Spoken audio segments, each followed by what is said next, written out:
नमस्कार दोस्तों, कैसे हो आप। कृष्णा क्लासेस में आपका स्वागत है। आज करेंगे हम अपना जो प्रीवियस ईयर क्वेश्चन पेपर था वो करने वाले हैं हम। जो आपका 1 जनवरी 2022 को आया था, आज वो करेंगे हम। अगर देखें, इससे पहले हम 5 अपने जो PYQ सेट कर चुके हैं। अगर आपने वो नहीं देखे तो आप उन्हें भी देख सकते हैं। बाकी जो आज का हमारा ये वीडियो ये भी इम्पोर्टेंट रहने वाला है। तो चलिए स्टार्ट करते हैं हम और देखते हैं जो हमारे क्वेश्चन आए थे। जो 1 जनवरी 2022 को आए थे क्वेश्चन, सारे के सारे SST के क्वेश्चन हम करने वाले हैं। वैसे आपको पता ही है कि 40 नंबर की क्या थ्योरी पार्ट आता है और 20 नंबर की पेडागोजी आती है।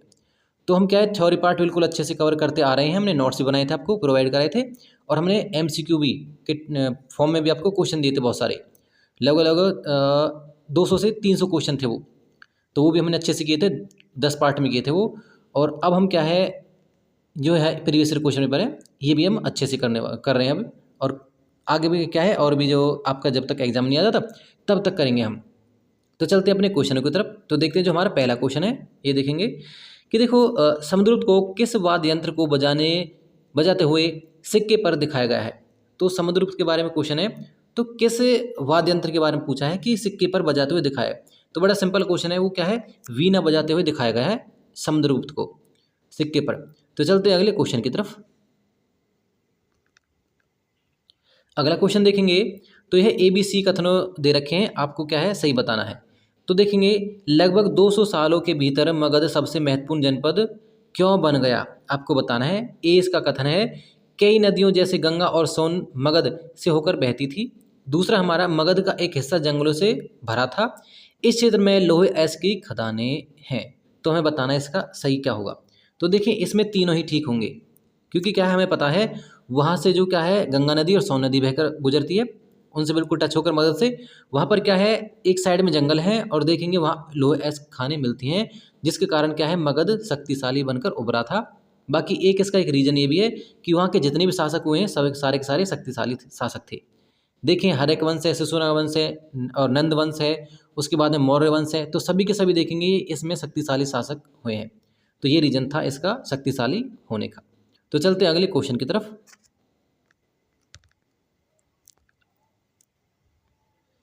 देखिए, तो हमारा जो अगला क्वेश्चन है, यहाँ पर भी क्या है, 2 कथन दे रखे हैं, आपको उनमें से बताना है। पहला है, रोमन साम्राज्य के दक्षिण भारत में व्यापार किया। जो रोमन साम्राज्य ने दक्षिण भारत में क्या व्यापार किया था। दक्षिण भारत में रोमन सोने के सिक्के मिले हैं। तो आपको बताना है। अगर देखें तो ये बिल्कुल ठीक है, क्योंकि क्या है, वहाँ पर अरिकामेडु जो पत्तन है, वहाँ से क्या है, रोमन साम्राज्य के सिक्के प्राप्त हुए हैं। और वो ये इस बात का प्रमाण है कि वहाँ से क्या है, एक तरीके से रोमन है जो भारत में व्यापार करते थे। तो ए और बी दोनों सही है तथा इसकी व्याख्या करता है। तो चलते हैं अगले क्वेश्चन की तरफ। देखें, जो हमारा अगला क्वेश्चन है, क्वेश्चन क्या कहता है, देखो कि निम्न में से कौन सा मध्ययुगीन काल के वाणिज्य शहर का लक्षण रूपक है। ये लक्षण है या रूपक है। तो वाणिज्य शहर का आपको रूपक बताना है, ये लक्षण बताना है। मंदिर अर्थव्यवस्था एवं समाज दोनों के लिए ही महत्वपूर्ण होता था। राजा यह राजाओं की राजधानी होती थी। आगे है, देखो, वहाँ सामान्यतः मंडपिका होता था। और अगला है हमारा, पुरोहितों एवं तीर्थयात्री वहाँ के नागरिकों और यात्रियों की मुख्य संरचना या संयोजन बनाते थे। आपको बताना है। पहले तो ये हो जाएगा कि पुरोहितों का काम ये है ही नहीं, गलत है। वहाँ देखेंगे मंदिर अर्थव्यवस्था एवं क्या समाज दोनों के लिए ही क्या है महत्वपूर्ण था, ये भी गलत है। देखेंगे वहाँ पर क्या है, अगर आपको आंसर बताना ये ठीक है। सामान्य वहाँ पर क्या है, मंडपिका होती थी। अगर मंडपिका का आपको मतलब जानना है तो मंडपिका निकला है मंडप शब्द से। और मंडप वो स्थान होता था, मंदिर में होता था वैसे, जहाँ पर क्या है, जो भक्त थे वो इकट्ठा होते थे, वहाँ पर बैठते थे। अगर यहाँ पर व्यापार के लिए क्यों आया, तो इसका देखें तो व्यापार तथा वाणिज्य के लिए वहाँ पर क्या, मंदिरों के जो आसपास दुकानें बनी होती तो उनमें बरामदे होते थे, उन बरामदों को क्या मंडपिका कहा गया है। तो इसलिए क्या हमारा ये ठीक है, जहाँ पर क्या व्यापारी थे जो इकट्ठा होकर बैठकर वो बातचीत करते थे और व्यापार की बातें करते थे, उनकी मीटिंग होती थी, वो थे मंडपिका। चलते हैं अगले क्वेश्चन की तरफ। अगला क्वेश्चन देखिए, तो हमारा है, इतिहास के अवधिकरण पर क्या है, ABC आपको कथन दे रखे हैं, तो उसका चयन करना है। अंग्रेजी इतिहासकारों ने भारत के इतिहास को 3 युग में बांटा था। नेक्स्ट देखेंगे, विभाजन धर्म के विचार पर आधारित था। विभाजन में उपमहाद्वीप की क्या अपार विविधता की उपेक्षा की गई थी। तो आपको यहाँ पर आंसर देना है। तो देखेंगे, आंसर आपको बताएं तो यहाँ पर क्या है, तीनों ही ठीक हो जाएंगे, क्योंकि हमें पता है उन्होंने क्या है, भारत के इतिहास को क्या है, धर्म के आधार पर बांटा था। तो जो जेम्स मिल है, उसने, आपको पता है, उसने जो अपनी पुस्तक में जो उसने किताब लिखी थी, उसमें हिंदू काल, मुस्लिम काल तथा औपनिवेशिक काल में बांटा था। देखेंगे ये दोनों हम कर चुके हैं, धर्म के आधार पर विभाजित थी। तो उसमें क्या है, उपमाधिक क्या है, विधता की क्या है, उपेक्षा की थी। ये तीनों ठीक हो जाएंगे। ए बी सी सही है, ए बी सही है, और देखेंगे ए बी है, तीनों ही ठीक है, ये हमारा ऑप्शन होगा। तो चलते हैं अगले क्वेश्चन की तरफ। अगला क्वेश्चन देखिए तो हमारा है कि बंजारों के संदर्भ में ए बी कथनों पर विचार करना है, हमें बताना है। देखो, बंजारे लोग सबसे महत्वपूर्ण व्यापारी खानाबदोश थे। अलाउद्दीन खिलजी ने बंजारों से नगर के बाजारों तक अन्न को पहुंचाने का काम करवाया। तो देखेंगे यहाँ पर भी आंसर हम आपको बताएं तो इसका है आपका ए और बी दोनों ही ठीक हो जाएंगे, क्योंकि जो बंजारे थे आपको पता है जो खानाबदोश थे और व्यापारी भी थे, और अलाउद्दीन खिलजी ने देखें तो उनसे काम करवाया। अगर ये काम भी करते थे, जो युद्ध होते थे उसमें क्या है, सामग्री पहुंचाने का काम भी करते थे, जो बंजारे होते थे। तो इसलिए क्या है, ए बी दोनों ही सही हैं, ए बी दोनों सही है, ये होगा हमारा आंसर, ये होगा। तो चलते हैं अगले क्वेश्चन की तरफ। देखो यहाँ पर आपको बताना है कि 17वीं सदी तक अनेक यूरोपीय उपनिवेशकों ने नील की खेती करना आरंभ कर दिया था। इस संदर्भ में ये जोड़ा दे रखा, आपको बताना है, मिलान करना है। तो आपको मिलान करना, एक बार सोचो आप भी, बाकी चलो हम बताते हैं आपको इसका आंसर। देखते हैं, अगर हम सबसे पहले देखेंगे अंग्रेज, क्योंकि भारत में क्या है, अंग्रेजों ने शासन किया था, तो पहले अंग्रेजों का देख लेते, जो सी ऑप्शन हमारा। तो इसमें देखेंगे अंग्रेजों ने क्या है, जो नील की खेती जमैका तथा भारत में की थी, तो हमारा ये हो जाएगा जमैका तथा भारत। नेक्स्ट देखें तो अगला हो जाएगा हमारा, जो हमारा देखेंगे पुर्तगाली देख लेते हैं। तो पुर्तगाली कहाँ गए थे, ब्राज़ील गए थे, ये हो जाएगा हमारा। तो फ्रांसीसी देखें तो फ्रांसीसियों ने किया था आपका कैरिबियन जो है द्वीप था, यहाँ पर किया था। और एक जो लास्ट बचेगा वो आपको बताइए, वे वेनेजुएला हो जाएगा। तो हम अपना ऑप्शन देख लेते क्या होगा। ए का 4 है, ए का 4 यहाँ भी है, और ए का 4 यहाँ भी है। देखेंगे नेक्स्ट हमारा कि बी का देखेंगे तो 1 है, बी का 1 यहाँ है, और बी का 1 यहाँ है, परंतु ये तो पहले गलत हो गया क्योंकि ए का 4 है, तो हमारा ऑप्शन ए हो जाएगा। और सी का 2 है, तो सी का 2 यहाँ भी है, ठीक है बिल्कुल, और ये आपका आंसर ए हो जाएगा फिर। तो चलते हैं अगले क्वेश्चन की तरफ। क्वेश्चन देखें तो आपको क्या है, निम्नलिखित कथनों पर विचार करना है और सही विकल्प चुनना। देखो, गन्ने की निजी व्यवस्था के अंतर्गत, जो गन्ने की निजी व्यवस्था के अंतर्गत बागान मालिक स्वयं अपनी जमीन में गन्ने का उत्पादन करते थे। पहला पॉइंट ये है आपका। दूसरा है आपका, निज खेती की व्यवस्था में बागान मालिक या तो जमीन खरीद लेते थे या दूसरे जमींदारों से जमीन भाड़े पर ले लेते थे और मजदूरों को काम पर लगाकर नील की खेती करते थे। तीसरा है, निज खेती व्यवस्था में बागान मालिक को बहुत सारे मजदूरों तथा बड़ी मात्रा में हल एवं बैलों की आवश्यकता होती थी या जरूरत पड़ती थी। आपको 3 पॉइंट दे रखे, आपको बताना है। तो आंसर होगा इसका बी तथा सी। ये गलत होगा। क्यों गलत होगा, इसमें आपको बिल्कुल ध्यान देना है। क्यों गलत होगा, देखो कि जो बागान मालिक हैं, अगर देखें जो बागान मालिक हैं वो क्या स्वयं खेती नहीं करते थे। आपको पता है यहाँ पर स्वयं लिखा है, वो तो खेती करवाते थे क्योंकि वो मालिक हैं, वो बड़े बड़े बागानों के मालिक हैं, तो स्वयं खेती क्यों करेंगे, दूसरों से खेती कराते हैं, इसलिए क्या है ये गलत हो जाएगा। बाकी ये ठीक है, बी तथा सी ठीक होगा, बी तथा सी इसमें से ठीक हो जाएगा। तो हमने आपको कारण बता दिया इसका। तो चलते हैं अगले क्वेश्चन की तरफ। क्वेश्चन देखो हमारा अगला है, जो राजा राम मोहन राय ने अपने लेख में तर्क दिया और विश्वास उत्पन्न किया कि सती होने की अनुमति नहीं है, क्योंकि क्या है, अंग्रेज इसके खिलाफ थे। बिल्कुल गलत पॉइंट है, खिलाफ तो थे परंतु क्या है, तर्क दिया है, वो सही होना चाहिए। क्यों तर्क दिया था, प्राचीन ग्रंथ इसका समर्थन नहीं करते, ये बिल्कुल ठीक हो जाए, क्योंकि प्राचीन जो ग्रंथ हमारे इसका समर्थन नहीं करते हैं सती प्रथा का। प्राचीन ग्रंथ जो सती प्रथा का समर्थन करते हैं उनमें वो फेंक देनी चाहिए, ये बिल्कुल गलत है, ऐसी बात नहीं करते। महिला जो सती हुई वो मृत्यु की कामना करती थी, ये भी गलत है, क्योंकि वो कामना नहीं करती थी, सभी नहीं करती थी वैसे तो। अब देखेंगे नेक्स्ट क्वेश्चन जो हमारा है। अगला क्वेश्चन देखते हैं, महिलाओं से जुड़े हुए सुधारों के संदर्भ में आपको कथन है 2 दे रखे 3, तो आपको इसमें से आंसर आपको बताना है। देखो, ईश्वरचंद्र विद्यासागर है जो ने विधवा विवाह का मुद्दा उठाया।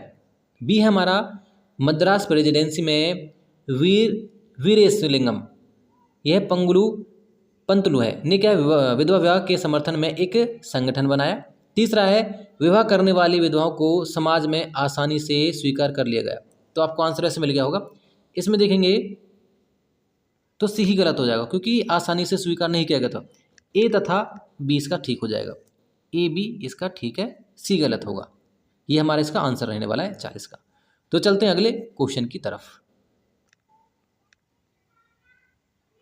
यहाँ पर देखें तो ए और आर यहाँ पर दे रखे हैं, आपको उसमें से बताना है। पहला है ए है जो कथन है, 19वीं शताब्दी में जब लड़कियों ने के लिए पहले स्कूल खोले गए तो लोगों में उनके प्रति भय था। दूसरा हमारा आर है जो कहता है, लोगों को भय था कि स्कूल जाने पर लड़कियों पर दुष्प्रभाव पड़ेगा। तो हमें ये बताना है। अगर देखें बिल्कुल सही है, तो इसका आंसर हमारा होगा क्या, ए क्या है, दोनों सही है। इसकी व्याख्या करता है, क्यों व्याख्या करता है। यहाँ पर देखें तो लोगों को डर था उस समय पर, क्योंकि एक तरीके से ऐसी अफवाह उड़ाई जा रही थी, अगर लड़कियों को शिक्षा दी जाएगी तो उनकी पति की मृत्यु जल्दी ही हो जाएगी। तो ये एक तरीके से अफवाह थी, तो इसलिए उन्हें डर था। तो ये था, इसलिए क्या हमारा ऑप्शन जो रहने वाला ए रहने वाला है। और चलते हैं अगले क्वेश्चन की तरफ।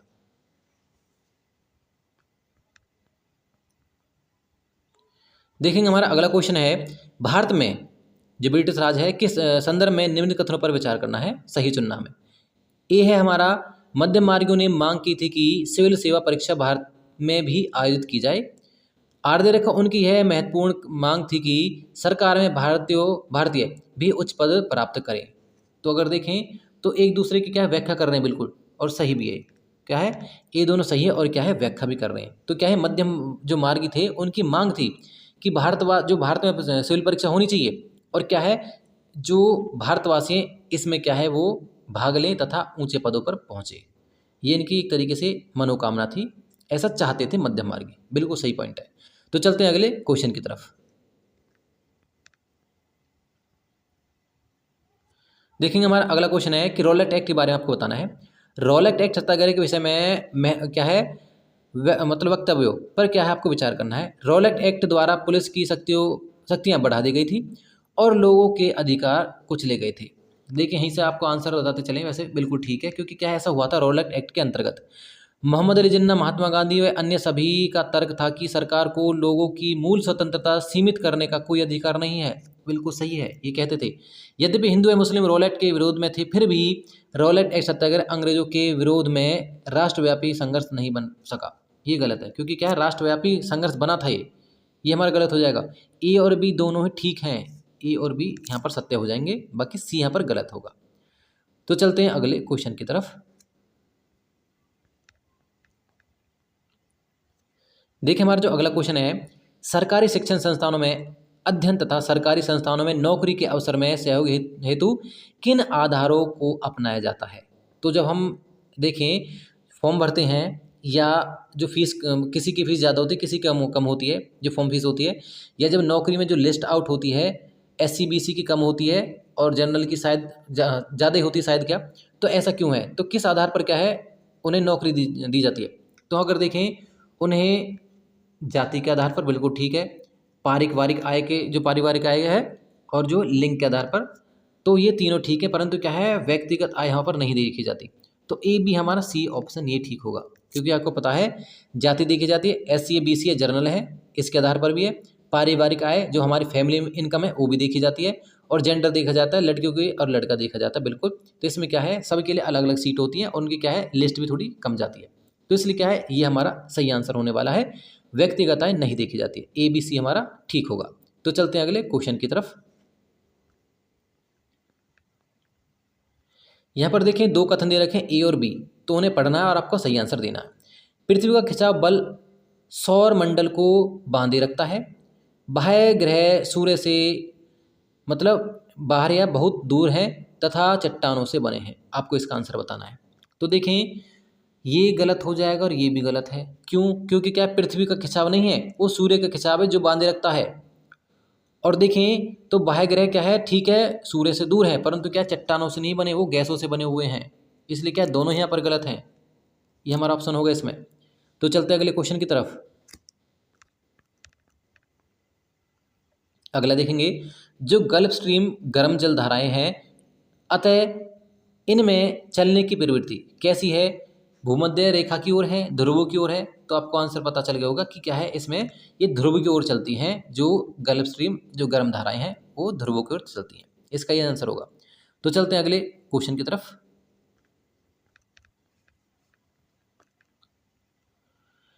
अगला जो हमारा प्रश्न देखेंगे कि देशांतर के संबंध में निम्न दोनों कथनों पर विचार करना है। सभी देशांतर यामोत्तर की लंबाई समान होती है, पहला ये दे रखा है। अगर देखें यहाँ पर बात करता है यामोत्तर रेखा, सॉरी देशांतर रेखा होगी, सभी देशांतरीय यामोत्तर की लंबाई समान है। देखेंगे जो ऐसे करके, क्योंकि क्या है सभी की लंबाई देखें तो समान है, परंतु जो देशांतर है उनकी समान लंबाई नहीं है, क्योंकि ध्रुव की तरफ क्या है छोटी होती जाती है। देखेंगे प्रमुख यामोत्तर का मान 180 देशांतर होता है। यहाँ पर देखेंगे तो ए ठीक हो जाएगा, परंतु हमारा बी गलत है, क्योंकि 180 नहीं, इसका 360 आंसर होगा आपका, 360 होता है इसका आंसर। तो चलते अगले क्वेश्चन तरफ। हमारा आंसर क्या रहने वाला है, ए सही है और बी गलत है। ए तथा बी दोनों सही है, ए बी दोनों गलत है, ए सही और बी गलत है, हमारा पहला ही हो जाएगा। तो चलते हैं अगले क्वेश्चन की तरफ। देखें तो इसमें से आपको भी ए बी सी दे रखें, उसमें से आपको सही विकल्प चुनना है। विश्व के क्या है तापकटिबंधीय बंधों का वर्गीकरण अक्षांशों के आधार पर होता है। उत्तर और दक्षिण ध्रुवों को जोड़ने वाली काल्पनिक रेखाएं देशांतर कहलाती हैं। सभी देशांतर की लंबाई समान होती है, आपको ये बताना है। इन्हें अब अगर गौर से देखें तो विश्व की क्या है तापकटिबंधों का वर्णन क्यों है, आपको पता है कि क्या है वो अक्षांशों पर किया गया। जैसे मैं आपको बताऊं, जैसे ये है आपका भूमध्य रेखा है, ये कर्क रेखा मकर रेखा है, और देखेंगे तो ऐसे करके क्या है ये हमारा अक्षांशों का वर्गीकरण किया है तापमान के आधार पर। बिल्कुल ठीक है, यहाँ पर ठंडे है जो जगह है और यहाँ पर क्या है बहुत ज़्यादा गर्म है, तो बिल्कुल सही है हमारा पहला पॉइंट। चलते हैं उत्तर और दक्षिण ध्रुवों को जोड़ने वाली काल्पनिक जो रेखाएं देशांतर हैं, बिल्कुल ठीक है, क्योंकि ये देखो उत्तर ध्रुव है, ये दक्षिणी ध्रुव है, तो इन्हें जो ऐसे करके जो जोड़ती है लाइन है वो क्या कहलाती है, हमारी देशांतर कहलाती है, बिल्कुल ठीक है ये भी। सभी देशांतर की लंबाई समान होती है। अगर देशांतर हमने पिछले क्वेश्चन देखा तो सभी देशांतरों की लंबाई क्या है समान होती है, बिल्कुल ठीक पॉइंट है। तो यहाँ पर तीनों ठीक हो जाएंगे, ए बी सी सही है तीनों। चलते अगले क्वेश्चन की तरफ। देखें तो हमारा भारत के भौगोलिक लक्षणों को पढ़ाते हुए अध्यापक के नए छात्रों को विंध्य एवं सतपुड़ा श्रृंखलाओं में बहने वाली नदियों को मानचित्र पर चिन्हित करने को कहा। बच्चों से कहा कि भैया आपको जो विंध्याचल और सतपुड़ा है, जो पहाड़ियों के वहाँ से होकर जो नदियाँ गुजरती हैं, आपको इंगित करनी है। तो जो स्टूडेंट है वो किन नदियों को क्या है बताएगा, है कौन सी नदियों को है चाहती थी कि छात्र उन्हें चिन्हित करें, तो आपको बताना है। तो आंसर आपको वैसे आसान क्वेश्चन है कि नर्मदा और तापी नदियाँ जो क्या है इस साइड बहती हैं। देखिए जैसे विंध्याचल पर्वत है हीरा और क्या है ये सतपुड़ा है, इनके बीच में बहती नर्मदा नदी और नीचे उसके बहती फिर तापी नदी। दोनों क्या है कहाँ बहती हैं जाती बहकर ये देखिए तो इस प्रकार ये गुजरात हो गया, ऐसे करके क्या है ये हमारा भारत है।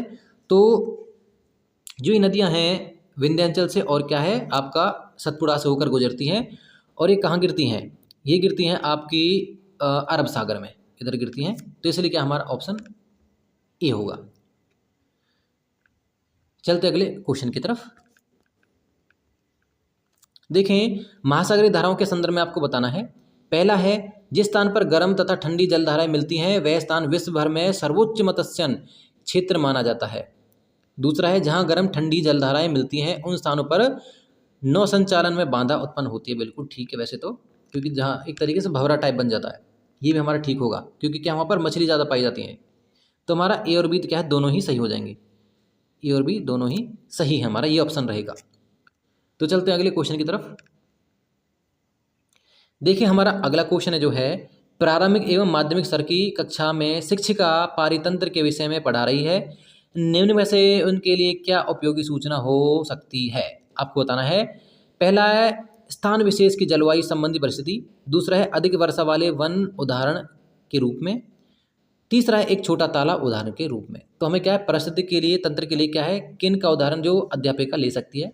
तो अगर देखें यहाँ पर भाई तीनों का ही ले सकती है, तीनों ही ठीक है हमारे यहाँ पर, ए और बी तीनों ही ठीक है, ये हमारा आंसर होगा। तो चलते हैं अगले क्वेश्चन की तरफ। देखो अगला क्वेश्चन हमारा कि निम्न कथनों पर विचार कीजिए और आपको सही बताना है। आर्द्रता महासागरों पर सबसे अधिक तथा महाद्वीपों के ऊपर सबसे कम पाई जाती है। दूसरा है संघनन ठंडा होने की मात्रा तथा हवा की सापेक्ष आर्द्रता पर निर्भर होती है। जेट हवाई जो जहाज है के पीछे सफ़ेद पथ इंजन से निकली नमी होती है जो संगठित हो जाती है। आपको बताना है इसका। देखें तो बी भी ठीक है और यहाँ पर सी भी ठीक है। ए गलत होगा क्योंकि क्या है, जो आर्द्रता महासागर पर सबसे कम होती है ऐसा नहीं है, ठीक, सबसे अधिक नहीं होती है। तो हमारे बी तथा सी हो जाएंगे पर, ठीक, और ये गलत है। ए तथा सी दोनों सही है। ए बी तथा सी ये हो जाएगा, बी तथा सी दोनों सही हैं, ये हमारा आंसर होगा। तो चलते हैं अगले क्वेश्चन की तरफ। देखेंगे जो हमारा अगला क्वेश्चन है कि वायु दाब के संबंध में आपको कुछ कथन दे रखे हैं, 3 आपको बताना है, चारों में से आपको सही बताना है। समुद्र तल पर वायु दाब सबसे कम होता है। दूसरा है ऊंचाई पर जाने पर वायु दाब घटता है।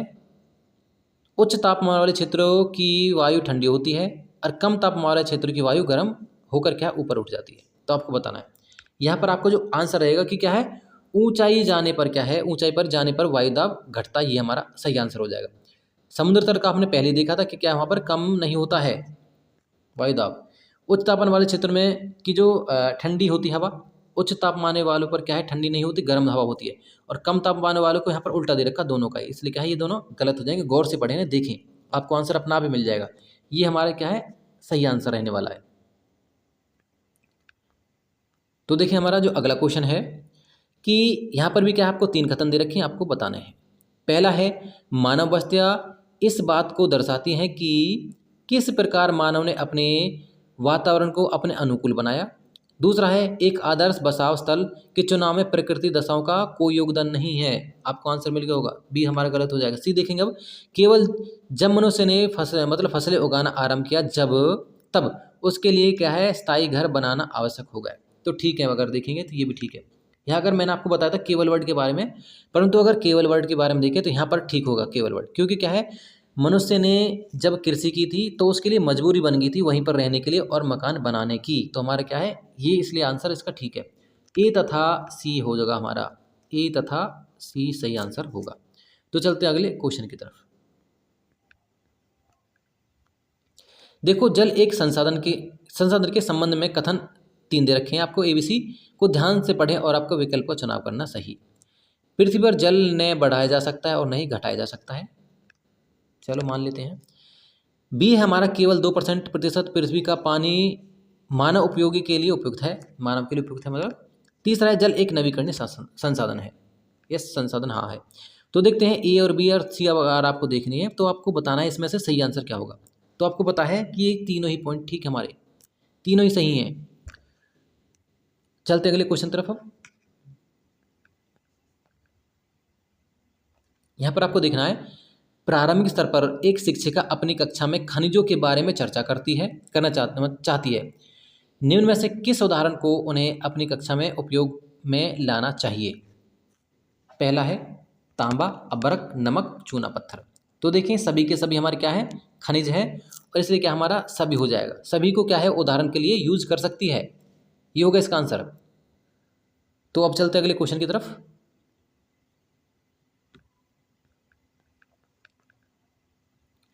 अगला देखेंगे हमारा है कि दिए गए लक्षणों में आपको फसल को पता लगाना कि कौन सी फसल है।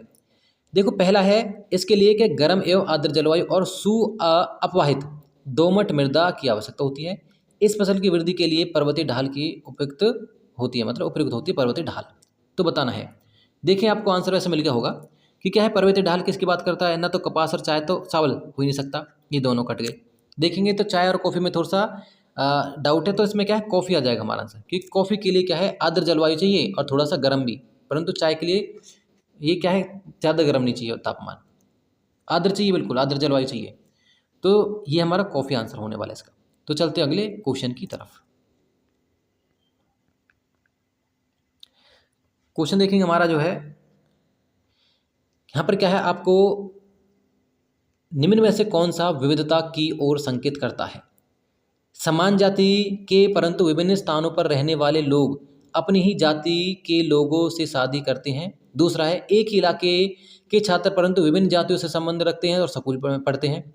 सी है हमारा समान धार्मिक आस्था के संबंध रखने वाले लोग और एक ही इलाके में रहते हैं। विभिन्न समुदाय की जरूरत की खाद्य सामग्री और कपड़े एक ही शॉपिंग मॉल में मिल जाते हैं, उपलब्ध हैं। तो आपको बताना है अगर देखिए यहाँ पर बात करता है विविधता की ओर संकेत करता है, तो हमें विविध देखना क्या है।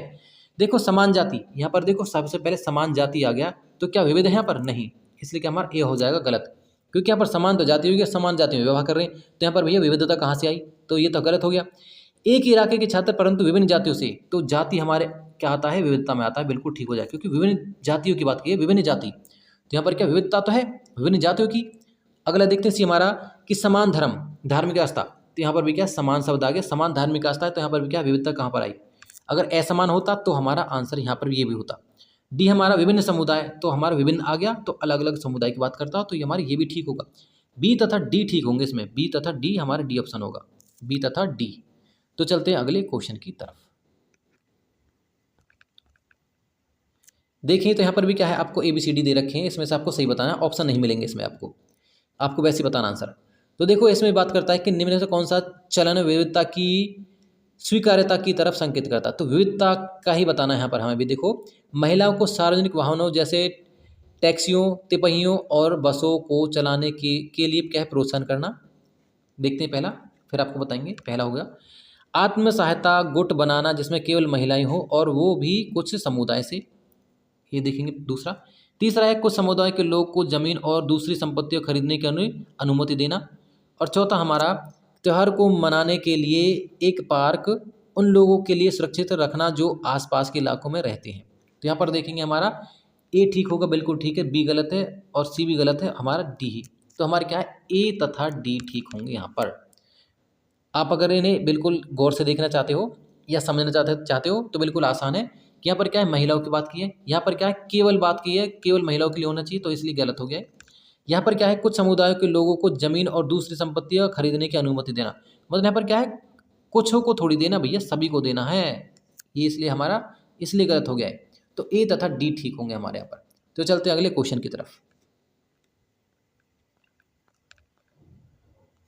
बड़ा ही आसान क्वेश्चन है भाई कि महात्मा गांधी राष्ट्रीय रोजगार गारंटी अधिनियम है जो, जिसे हम क्या कहते हैं? मनरेगा कहते हैं। 2009 के अनुसार ग्रामीण क्षेत्रों में रोजगार के अवसर को पहचानने और उन उत्पन्न करने का दायित्व किसको है?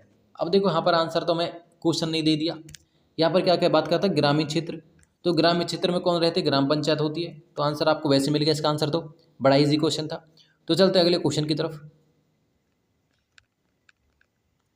यहाँ पर देखना आपको कि यहाँ पर क्या है? केंद्र के स्तर और क्या है? निर्माण के प्रकार दे रखे हैं, तो कौन सरकार किस निर्माण में जुटी है, तो आपको बताना है कौन सा एक तरीके से कार्य करती है। ये भी अगर देखें तो इजी क्वेश्चन है। केंद्र सरकार आपको पता है कि जो मुद्रा जारी करती है वो केंद्र सरकार करती है, तो एक हो जाएगा हमारा 2, बिल्कुल ठीक है।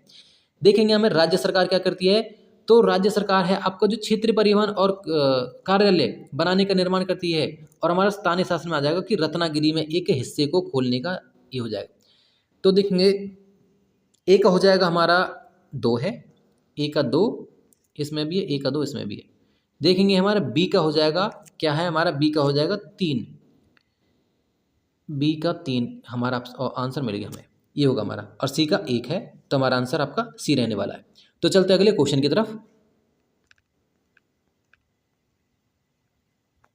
अगला देखो आकस्मिक रोजगार से क्या अभिप्राय है। जो आकस्मिक रोजगार में देखें, जो एक तरीके से आकस्मिक बिल्कुल सिंपल क्वेश्चन है कि क्या है? जो नियुक्त करता है वो क्या है? जब उन्हें जरूरत होती है वो तभी बुलाता है, तो ये हमारा आंसर ये होगा। बिल्कुल क्वेश्चन देखने की जरूरत नहीं है। जो नियुक्त करता है जरूरत पड़ने के द्वारा क्या है? जरूरत के अनुसार क्या मजदूरों को काम पर बुलाना, ये हो जाएगा हमारा। तो चलते अगले क्वेश्चन की तरफ, ये होगा सिंपल बिल्कुल आंसर है इसका। तो देखेंगे जो अगला क्वेश्चन है कि वस्त्र व्यापार में निम्नलिखित में से कौन सा सबसे अधिक लाभ कमाएगा। तो वस्त्र व्यापार में जो सबसे ज़्यादा लाभ कमाएगा, क्या कमाएगा? वो व्यापारी जो बुनकरों को क्या है? सूत उपलब्ध कराते हैं। बहुराष्ट्रीय कंपनी, आपको आंसर तो मिल गया होगा। जो एक तरीके से क्या है? मल्टीनेशनल कंपनियां, वही तो ज़्यादा काम कमाएंगे, क्योंकि क्या है? लाभ कमाएंगे, क्योंकि क्या है? उनका जो व्यापार है एक से अधिक देशों में फैला हुआ है। सिंपल आंसर बिल्कुल इसका। चलते अगले क्वेश्चन तरफ। लोकतंत्र की मूल विशेषता कौन सी है? तो हमारे लोकतंत्र की मूल जो विशेषता है वो है समानता, ये होगा हमारा। असमानता आपको पता बिल्कुल है। मुक्त व्यापार, व्यापार से क्या मतलब भैया? ये गलत हो जाए। उचित प्रतिबंध, ये भी गलत होगा। तो समानता इसका राइट आंसर है। चलते अगले क्वेश्चन की तरफ। देखो बड़ा इजी क्वेश्चन है, ये क्वेश्चन भी कई बार आता है, इसे ध्यान रख लेना कि ये जो क्वेश्चन है तो वैसे अगर मैं आपको इसका पहले आंसर बता दूं, ये क्या है, दोहरा बोध से जो क्वेश्चन रहते हैं हर बार पूछा जाता है, ज़्यादातर बार बार पूछा जाता है ये क्वेश्चन। तो देखेंगे, देखो पहले है, कविता सुबह 5 बजे उठती है और क्या है, बस अड्डे पर चाय बेचती है। वह 7 बजे दूर कुएं से पानी लेने जाती है। वह वापसी आकर वह खाना बनाती है, कपड़े धोती है, घर की सफाई करती है और क्या फिर अपनी चाय की दुकान के लिए सामान लेने बाजार जाती है। तो क्या है, दोहरा बोझ नहीं होगा, एक तो घर का काम हो गया, दूसरा क्या है उसका बिजनेस हो गया जो चाय बेच रही हो। तो क्या है, इसे कहते हैं दोहरा बोझ, घर के साथ साथ अपना बिजनेस करना या नौकरी करना। यहाँ पर नौकरी भी आ सकता है कि नौकरी करती है और घर का काम भी करती है या करता है, तो यहाँ पर क्या है, दोहरा बोझ हो जाएगा वो। चलते अगले क्वेश्चन की तरफ। देखिए क्वेश्चन है कि निम्न में से कौन से मौलिक अधिकार का हनन होगा अगर जैन समुदाय के लोगों के एक समूह को जैन तीर्थकरों की शिक्षाओं पर अध्ययन केंद्र खोलने की क्या अनुमति नहीं दी जाती है। तो इसमें क्या होगा, सिंपल है, इसका सांस्कृतिक और शैक्षणिक अधिकारों का हनन होगा। देखिए ये होगा इसका आंसर, सिंपल है, बड़ा एक क्वेश्चन वैसे तो। चलते हैं अगले क्वेश्चन की तरफ। देखेंगे अगला क्वेश्चन हमारा, संवैधानिक उपचारों के अधिकारों से क्या अभिप्राय है। जो संवैधानिक उपचार है, सरकार का संविधान में संशोधन करने का अधिकार है, परंतु क्या हमें उपचार का पूछा है, क्या यहाँ पर उपचार आ रहा है, नहीं। नागरिकों का उनके मौलिक अधिकारों के उल्लंघन होने पर न्यायालय में अपील करने का अधिकार, यही तो है, इसे तो कहते हैं उपचार का अधिकार। संविधान में सरकार का संवैधानिक प्रावधानों का प्रयोग करते हुए अपनी शक्ति को बढ़ाने का अधिकार, बिल्कुल गलत। और हमारा चौथा देखेंगे, नागरिकों को संविधान में नए प्रावधानों को जोड़ने की मांग को लेकर, ये भी नहीं, क्योंकि क्या हमारा उपचार की बात है तो हमारा ये ऑप्शन होगा कि क्या है हमारा, अगर हमारे मौलिक अधिकारों के साथ उल्लंघन होता है तो क्या है, हम न्यायालय में अपील कर सकते हैं। तो अगला है हमारा, देखेंगे क्वेश्चन है कि सर्वोच्च न्यायालय के किस क्षेत्राधिकार के अंतर्गत केंद्र एवं राज्यों के बीच विवाद को शामिल किया जाता है। तो देखेंगे इसमें क्या होगा, तो इसमें होगा हमारा मूल क्षेत्राधिकार होगा आंसर इसका सही। तो मूल क्षेत्राधिकार के अंतर्गत ही आते हैं। तो देखेंगे हमारा जो अगला क्वेश्चन है, ये देखते हैं, देखो कि यहाँ पर भी क्या है, ए और आर दे रखा, आपको सही का आपको बताना। इतिहास में साम्राज्य वन संसाधनों के लिए आदिवासियों पर निर्भर रहते थे। ठीक, चलते हैं, आदिवासियों के पास वनों तक पहुँच का क्या है, गहन ज्ञान और साथ ही साथ अधिकतर वनों पर अधिकार भी था। तो देखेंगे इसमें क्या है, दोनों बातें ही ठीक हैं, इसलिए क्या हमारा सही आंसर हो जाएगा, ए और आर दोनों से ही इसकी व्याख्या भी करता है, ये आंसर हमारा हो जाएगा। तो चलते अगले क्वेश्चन की तरफ। देखिए तो ये हमारा इस पार्ट का क्या लास्ट क्वेश्चन है, क्योंकि क्या हम 40 क्वेश्चन करते हैं। तो अब देख लेते इस क्वेश्चन को भी। देखो क्वेश्चन है यहाँ पर बताना, आपको ए और बी दे रखे हैं, आपको सही बताना है। अल्पसंख्यक शब्द का इस्तेमाल ऐसे समूह के लिए किया जाता है जो संख्या की दृष्टि से बाकी आबादी के मुकाबले बहुत कम है। बिल्कुल ठीक है, क्योंकि जो जिनकी संख्या कम है उन्हीं तो अल्पसंख्यक कहा है, बिल्कुल ठीक पॉइंट है। अल्पसंख्यक शब्द केवल समुदाय के बारे में ही नहीं बल्कि सत्ता, संसाधनों तक पहुंच आदि के मुद्दे इससे जुड़े हुए हैं। बिल्कुल सही बात है, क्योंकि वो भी क्या है, अल्पसंख्यक में आते हैं, इसलिए क्या हमारा ए और बी दोनों ही सही हो जाएंगे, ये हमारा राइट आंसर होगा। तो इसी के साथ हमने क्या है, ये अपनी जो सीरीज़ थी हमारी, ये भी हमने कंप्लीट कर लिया है। जो आपका पेपर आया था 1 जनवरी को 2022 को आया था, ये भी हमने क्या है, कंप्लीट कर लिया। अगले पार्ट में हम देखेंगे जो और भी जो 2021 के क्वेश्चन देखने वाले हम। हमने आपसे पहले कहा था कि हम क्या है 2023, 22 और 21 इस प्रकार क्या है क्वेश्चन करने वाले हैं। जो ज़्यादा इंपॉर्टेंट क्वेश्चन आपको मिल जाएंगे वो, और इससे आपको आइडिया आ जाएगा कि क्या है कि पेपर किस प्रकार आता है और किस प्रकार हमें सॉल्व करना है। एक तरीके से हमारा माइंड सेट बन जाएगा कि हमें इस प्रकार से पेपर करना है, ये हमारा पेपर आता है। तो अब हम मिलेंगे कल आपको नेक्स्ट वीडियो में, और अभी तक के लिए धन्यवाद भाई।